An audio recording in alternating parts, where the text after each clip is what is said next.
This story begins with an American couple, Dr. Larry Rudolph and his wife, Bianca. Larry Rudolph is a well-known dentist in the Pittsburgh area. Larry and Bianca got married after he graduated from dental school, and they were both avid hunters. They traveled several times a year internationally. Lawrence and Bianca Rudolph traveled from the US here to Zambia in 2016, heading to a safari hunting trip. No one would have imagined Bianca would never make it home and that their journey would end years later with allegations of cover-ups, infidelity, fraud, and murder. On the morning of October 11, 2016, Lawrence Rudolph and his wife, Bianca, were preparing to return to the United States, and just after 5 o'clock in the morning, Lawrence was in the bathroom when he heard a shotgun, and his wife screamed and came out to find her on the floor, as he says, with a shotgun blast that killed her almost instantly.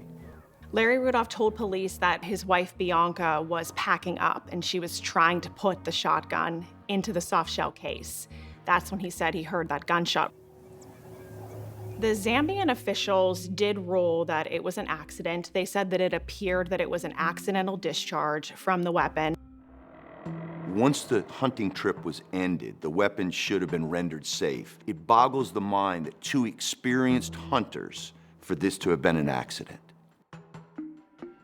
People trusted him. I'm Dr. Larry Rudolph. And they knew of him. They knew his face. They knew his commercials. We'll help you overcome your fears. Well, if he was in the office, they all felt like they were meeting a celebrity. You know, the man on TV, the dentist on TV. No sights, no sounds, and no fears. We had people come to the office and asked about Bianca and asked if she really did pass away, you know, what happened. And we had to say we didn't know. There was a friend of Bianca who called the FBI and said that she was suspicious that her friend's accidental death was not really accidental. Lawrence Rudolph made sure Bianca's body was cremated within 3 days. The friend suggested that there were a number of troubling things. Miss Rudolph was a devout Catholic and had expressed to her explicitly that she would never consider being cremated. There were some certain things that just did not seem to add up. A well-known local dentist is in jail in Colorado tonight. FBI agents believe their investigation will prove he killed his wife while on vacation. This case is about whether Lawrence Rudolph killed his wife with a shotgun, or did his wife accidentally shoot herself while packing the shotgun to leave? Why did he want to kill his wife? There's a financial motive. We're talking about almost $5 million in life insurance proceeds. And he's had a long-term, apparently, affair with the manager of his office. Was it an accident or did he do this? Nobody knows what happened truly to Bianca, but Dr. Rudolph.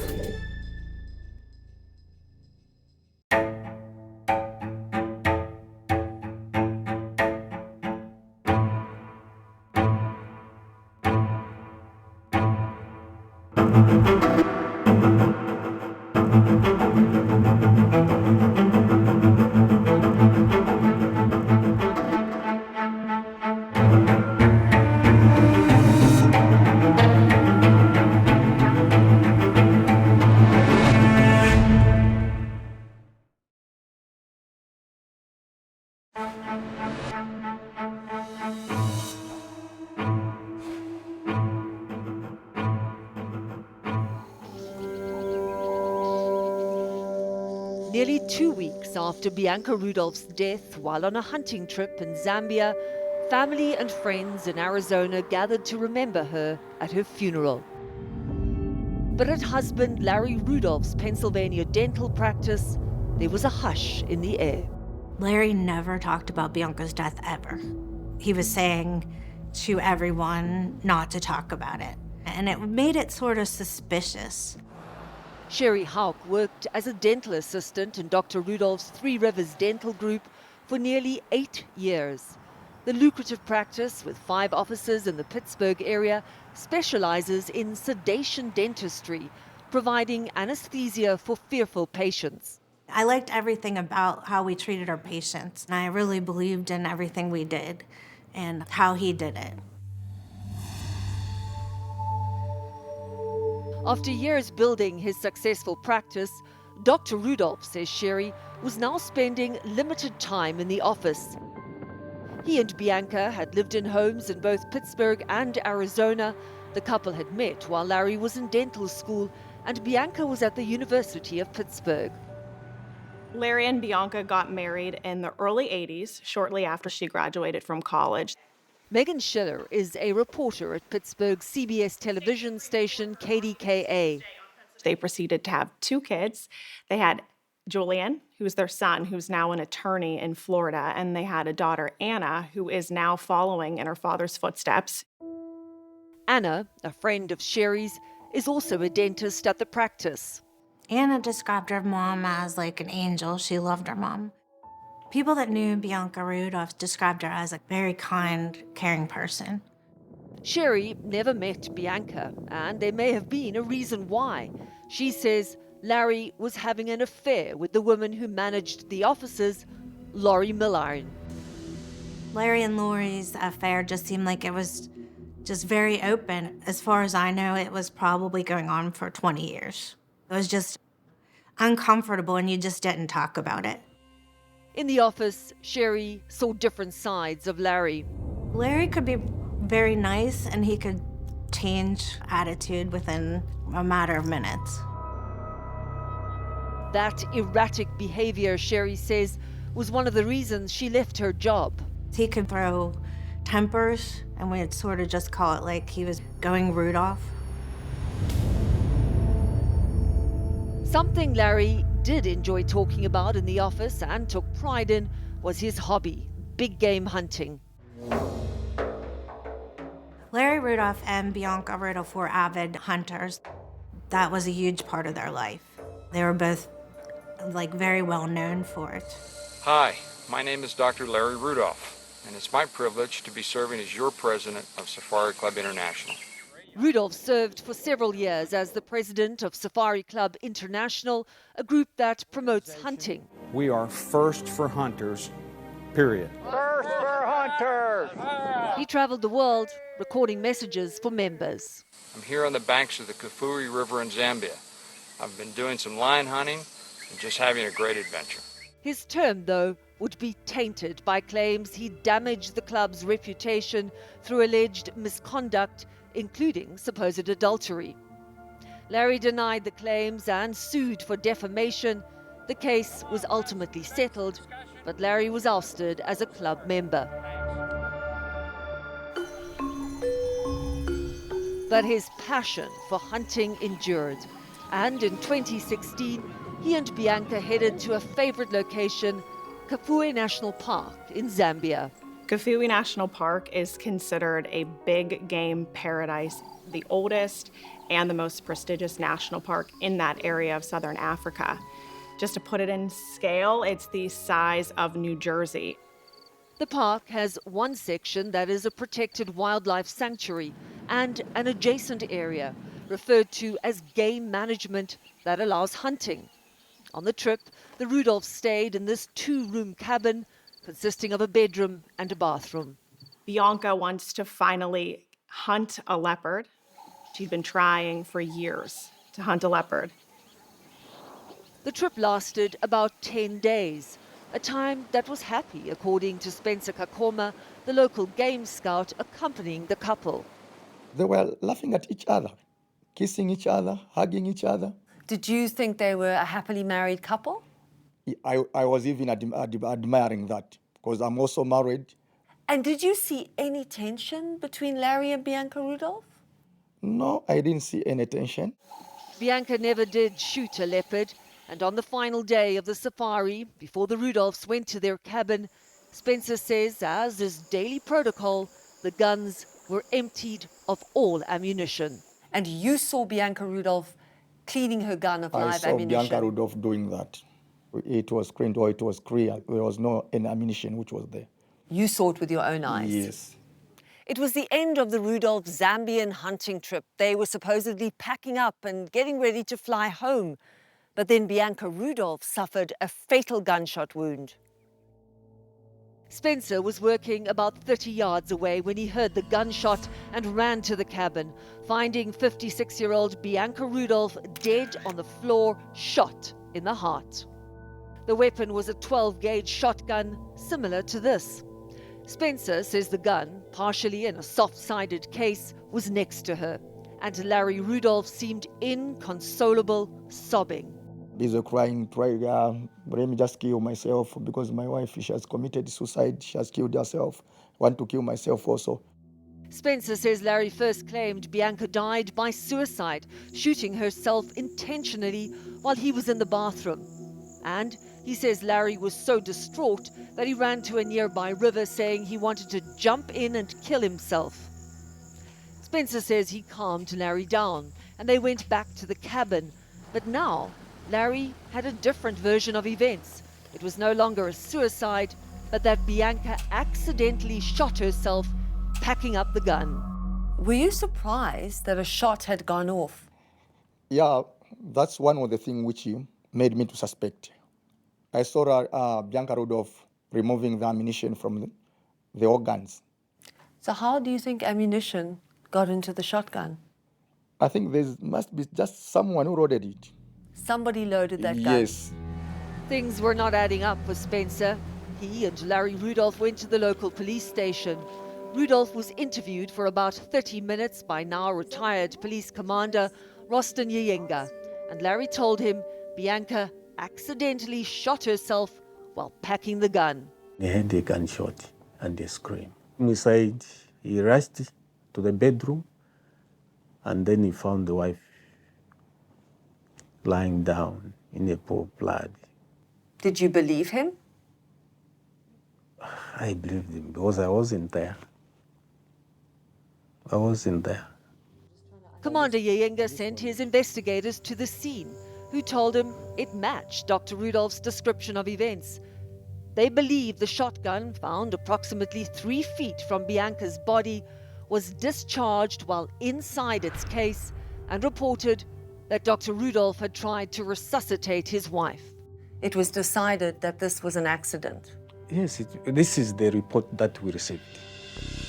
The police report, dated 2 days after Bianca's death, concluded Dr. Lawrence Rudolph rushed to the bedroom only to find his wife lying on the floor bleeding. The findings further suggested the firearm was loaded from the previous hunting activities, causing the firearm to accidentally fire. This is, to me, a little bit astounding that they would have made that conclusive, declarative statement that this was absolutely an accident so soon after Miss Rudolph died.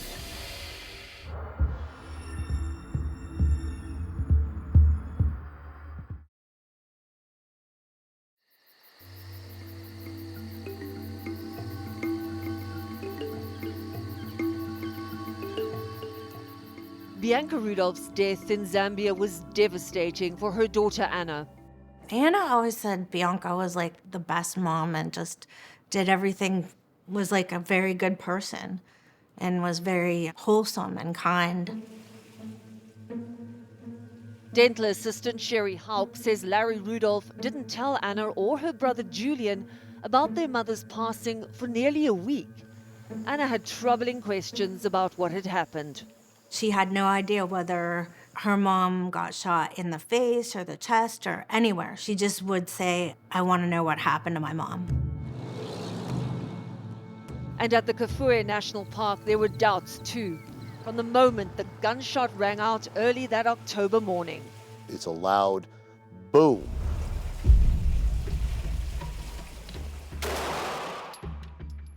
David Katz is a ballistics expert and former special agent at the Drug Enforcement Agency. We asked him to review documents in this case. He says the blast from the Rudolph's 12-gauge shotgun would have been ferocious. Bianca Rudolph screamed after the gunshot. Game scout Spencer Kakoma instantly knew that sound meant trouble. She didn't scream help, or she screamed, ah! Then that's how we rushed there. Within 15 seconds, we reached there. She was dead already. From the beginning, Spencer said he had questions about Larry's version of events, including when Larry told him he was in the bath when he heard the gunshot and raced out to find Bianca dead. But when you saw him, he was fully dressed. With shoes. It confused me. 15 seconds to be fully clothed with shoes is pretty quick. Exactly. But local police say Larry told them he was wrapped in a towel when Spencer arrived. Kafue National Park investigator Masua Musese also had questions about what he saw in the couple's cabin. He says he observed the wound on Bianca's chest, the gun nearby, and wondered how she could have accidentally shot herself in the heart while handling the long-barreled weapon. What did you think? What was your theory? To me, I suspected that there should be a foul play because the way the firearm was lying, the way the deceased was lying, the way the bullet went through, because to me to say that she shot herself, I doubt it. So, Mr. Musese, did you ever voice your suspicions of foul play to the Zambian police? I voiced my suspicion to the police. And what did they say in response? In response, the Zambia police told me that the police will really investigate up the bottom of the issue. But did they? They didn't. Within days, says reporter Megan Schiller, local officials allowed Bianca's remains to be cremated in Zambia. Even the paper over there reported what had happened as an accidental shooting, and the comments on social media were people saying that it seems suspicious to them. One reader suggested, this doesn't sound right. Something fishy here?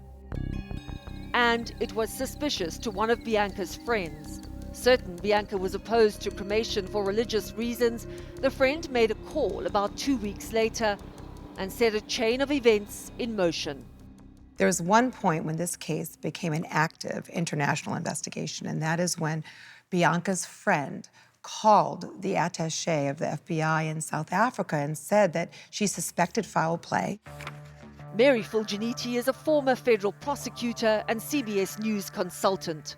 She says Bianca's friend told the FBI about Larry's affair, said Larry had been verbally abusive to Bianca, and reported that Larry and Bianca had fights about money. She opened a Pandora's box as to why Lawrence would want to kill his wife. Even the consular chief at the U.S. Embassy in Zambia had suspicions. He spoke on the phone with Larry Rudolph just hours after Bianca's death. The consular chief had a bad feeling, he said, because Lawrence quickly turned it to cremation and getting out of the country, which he thought was highly suspect. The consular chief was a former Marine with decades of experience with weapons.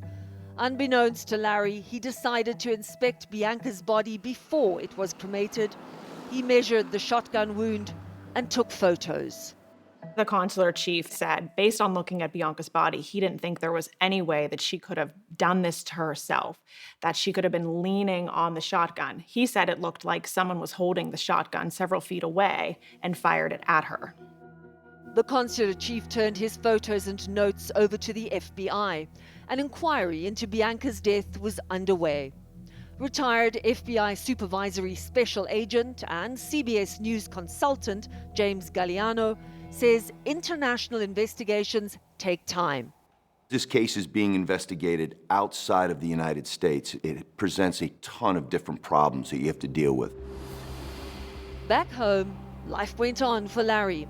The FBI kept working the case both in the US and in Zambia, and investigators eventually made their way back to game scout Spencer Kakoma. So 5 years later, That's when you heard from the FBI? Yes, that's when they called me. Were you surprised? Yes, I was surprised. Over the course of 5 years, FBI investigators interviewed numerous people, reviewed documents, photos, and conducted forensic tests, eventually filing a complaint, listing evidence of possible foul play in Bianca Rudolph's death. The complaint lays out a neat roadmap of a lot of circumstantial evidence that points in the direction of Lawrence Rudolph as the murderer of his wife, Bianca.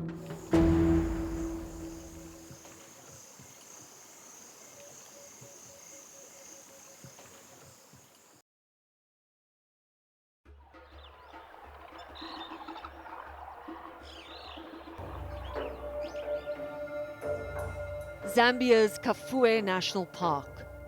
Vast, stunning, serene.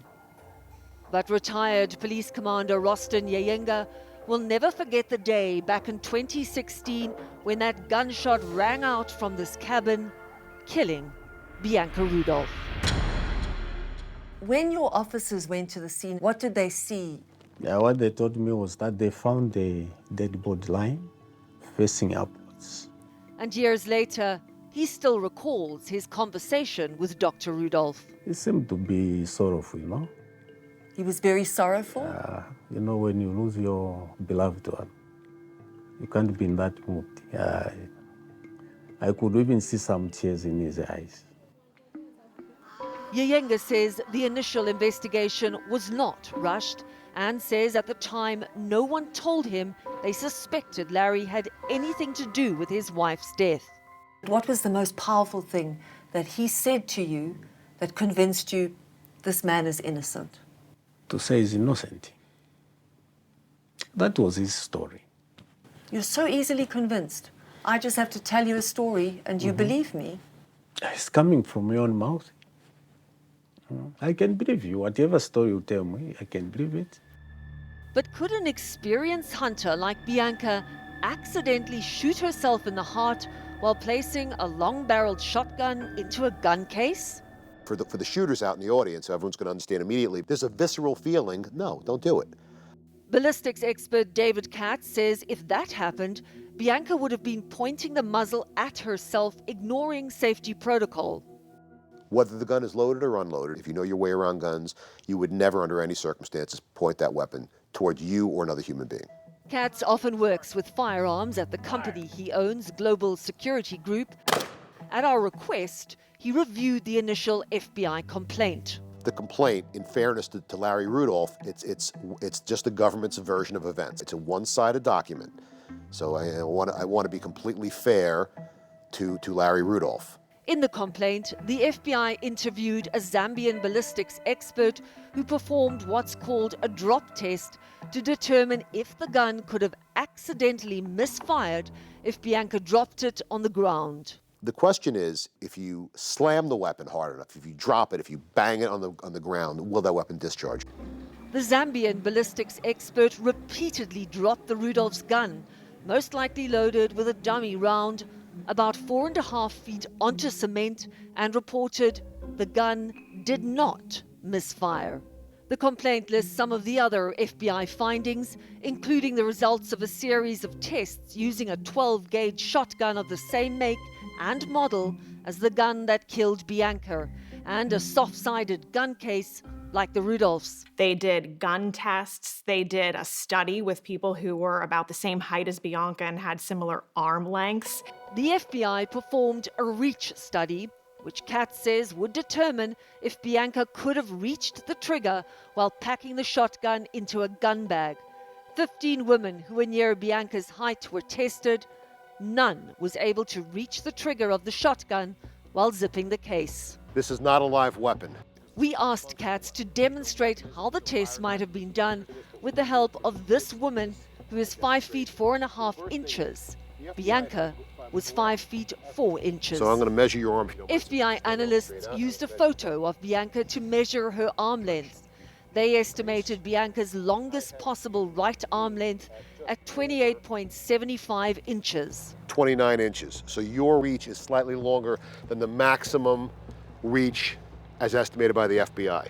The gun used in this demonstration is not the same make and model as the Rudolph's gun. It is not a weapon, it just looks like one. It's a prop gun, non-functional and not capable of holding a bullet. According to the FBI, the model of gun the Rudolphs had was approximately 31.1875 inches from trigger to muzzle. We attached a wooden dowel to the barrel of the prop gun to make it match that length.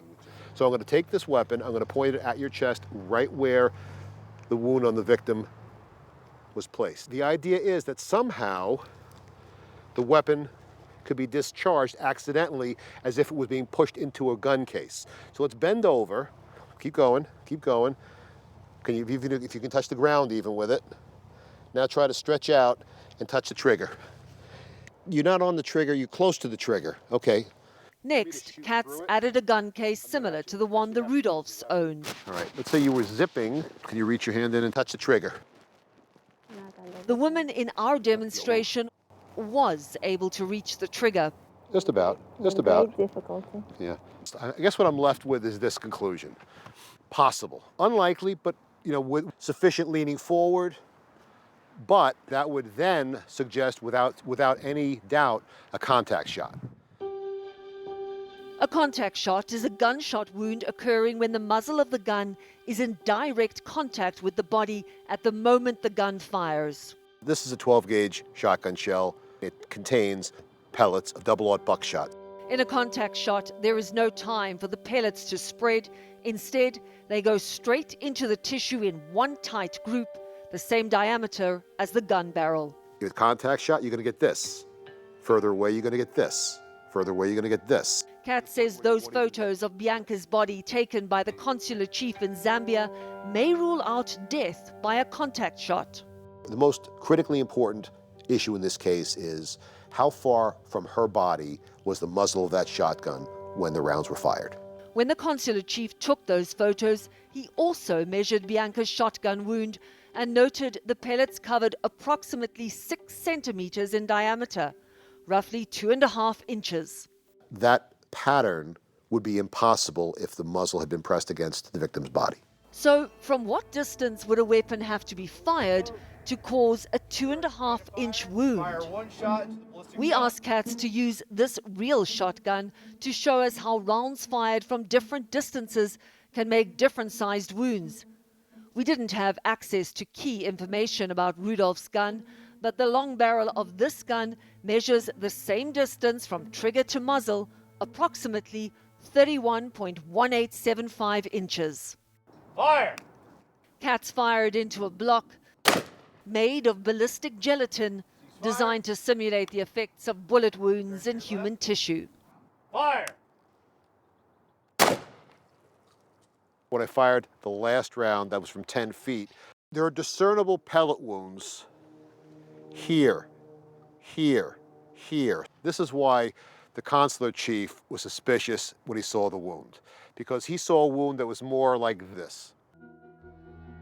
FBI investigators also compared shot patterns created by firing from various distances and estimated that Bianca's wound depicted in the photographs was created by a shot from a distance of between 2 and 3.5 feet. The complaint's conclusion: Bianca Rudolph was not killed by an accidental discharge, and it wasn't just ballistics catching the attention of the FBI. This is a case that's going to be made on the totality of the circumstances.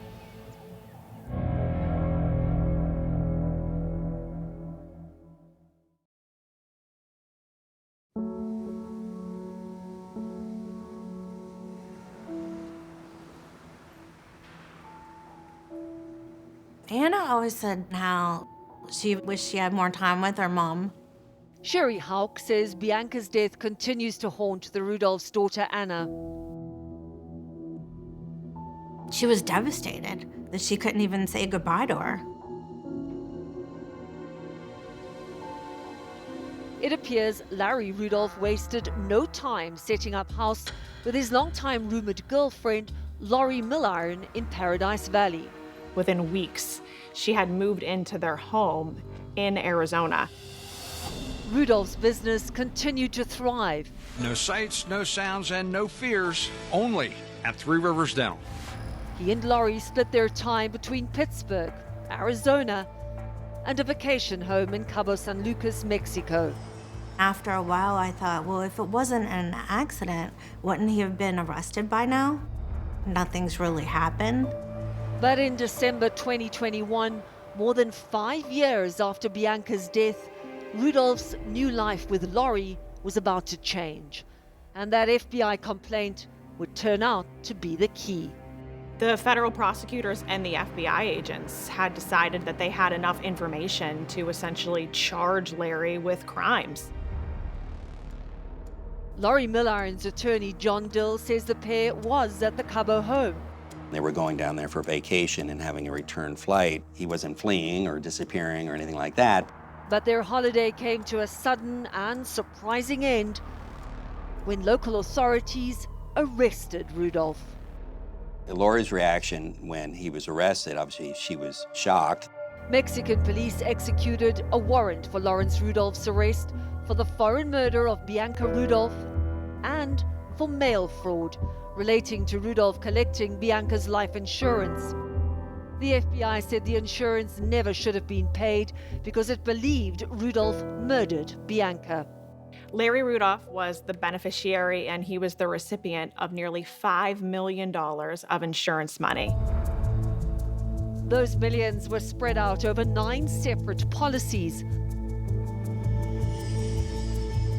One of the insurance companies where Larry mailed a claim is located in Colorado, so that's where the case would be tried. Bianca died on October 11th, and the first claim was submitted on October 31st. I'm not sure if there's a time period when there's an accidental death that somebody's supposed to wait so it doesn't look wrong. In a court filing, the defense claimed there was no financial motive for the alleged crime, asserting that Rudolph's dental practice alone was worth $8 million. What's more, Dill says, the fact that all 9 policies were paid proves Bianca's death was, as Rudolph described, and Zambian officials ruled, an accident.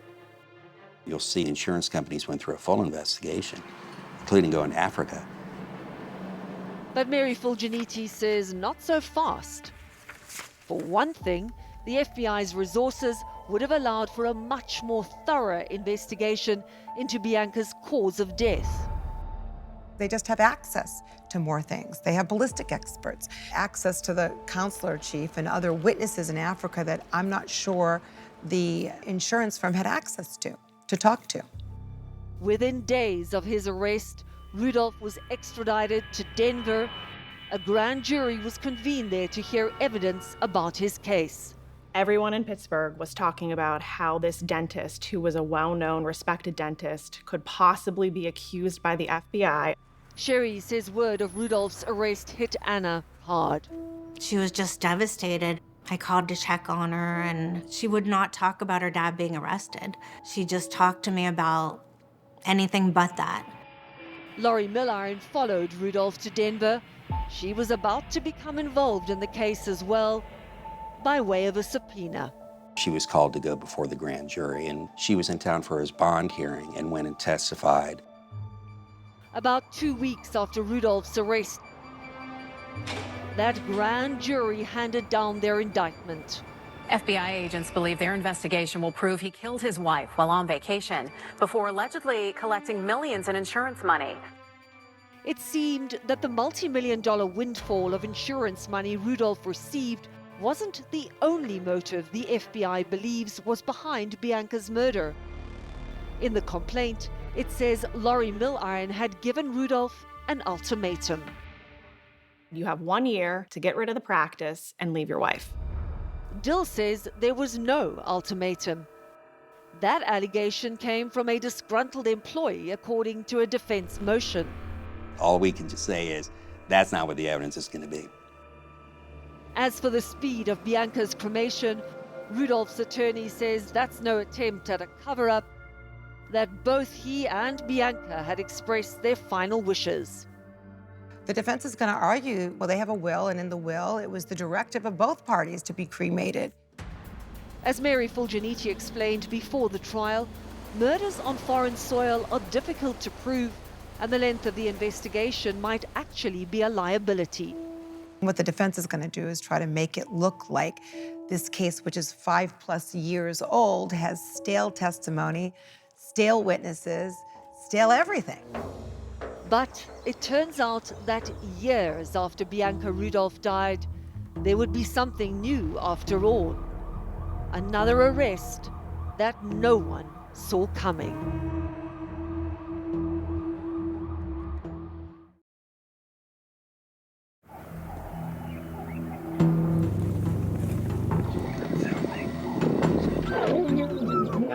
The truth about the death of Bianca Rudolph, wife and mother, has remained as elusive as the Zambian leopard she hunted. Her husband stood charged with murder and mail fraud. Then, come February 2022, this case would grow even more complex when Laurie Milliron was charged. As if the story couldn't get any stranger, now we know that his alleged longtime girlfriend, Laurie Milliron, is now facing federal charges. 7 federal counts, alleging she provided false and misleading testimony to a grand jury sitting in the District of Colorado. Just over a month after that testimony, Laurie Milliron was arrested. She's accused of lying about her relationship with Larry. She's accused of lying about what Larry said in the days and months following Bianca's sudden death. I think she was shocked. She did not expect this to happen. A 64-year-old woman, she faces as much as 30 years in prison for those charges. But her attorney, John Dill, emphasizes There's no allegations by the government that she was somehow involved or had anything to do with what happened to Bianca Rudolph in 2016. Dill says that the speculation and the charges against his client are all false. I think the truth is, Laurie Milliron is not a criminal. She didn't perjure herself, didn't lie to the grand jury. But former prosecutor Mary Fulgeniti says there may be another reason the government filed those 7 counts against Laurie Milliron. They might have also charged her because they would like to put some pressure on her to cooperate. Pressuring Rudolph's longtime girlfriend to be the star witness against him. Well, if I was the prosecutor in this case, I would absolutely be hoping that she was going to come forward and possibly cooperate against him. And she's the one witness that could possibly do him in. Hi, I'm Dr. Larry Rudolph, president of Safari Club International. Meanwhile, from home detention in Arizona, Laurie Milliron was still connected with Rudolph, running his multi-million-dollar dentistry practice, but forbidden to contact him. Still attempting to work, yeah, from where she is. It's a lot more difficult, obviously. The government planned to try them together in the same courtroom, an outcome their lawyers fought against and lost. The two on trial together was a powerful image that could impact Laurie Milliron. Laurie Milliron does not want to be sitting next to Lawrence Rudolph at trial because he's charged with murder. And she wants nothing to do with that, and she doesn't want any of that prejudice to spill over to her, which will ultimately say, oh, well, she was a part of it. I mean, if she's the lover. And in a pre-trial affidavit filed by Rudolph's attorneys and signed by Laurie, she wrote that Larry and I were romantically involved, and Mrs. Bianca Rudolph was aware of that. The suggestion, the affair was an open secret, not a motive for murder. But the prosecution would soon test the loyalties of Laurie Milliron and Larry Rudolph. And see if they stay aligned or if at the end of the day she does ultimately cooperate. Our defense is basically that what their government is saying, not only can't they prove it, that's not the facts.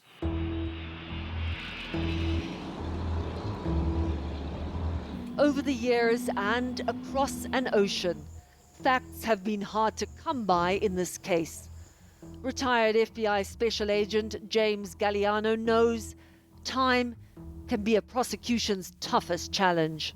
Memories get rusty and cloudy, documents get lost or destroyed. With every day that passes, it gets more and more difficult to close a loop here, get the evidence you need, and make a conviction.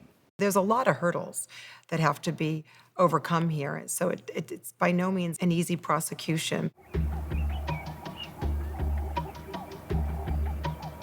7,000 miles and a world away, Bianca Rudolph's death has impacted those who barely knew her. Former police commander Rostin Yayenga still thinks it was all a terrible accident. There will be no evidence connecting to the murder. There'll be no evidence connecting Dr. Rudolph to the murder? I don't think so. From the experience that I had, no. But one-time scout Spencer Kakoma was so shaken by this experience that he quit his job. He believes that in his beautiful country, As Bianca Rudolph hunted, she became the prey. Yes, I'm just happy with the American investigation. He wanted to escape, but they have managed to corner him. Larry Rudolph's legal team provided 48 Hours with the following statement. Dr. Rudolph is innocent. The Zambian authorities who were there and investigated said so. The insurance companies who paid the claim after they investigated said so. Strangely, 5 years later, the feds brought charges without any real evidence, no eyewitnesses, no forensics, no anything, except for some speculation sprinkled into a chasm of conjecture. Anna and Julian have lost their mother. Sources tell us they have expressed support for their father. And next, what really happened in the country Bianca Rudolph cherished would be decided in a Colorado courtroom.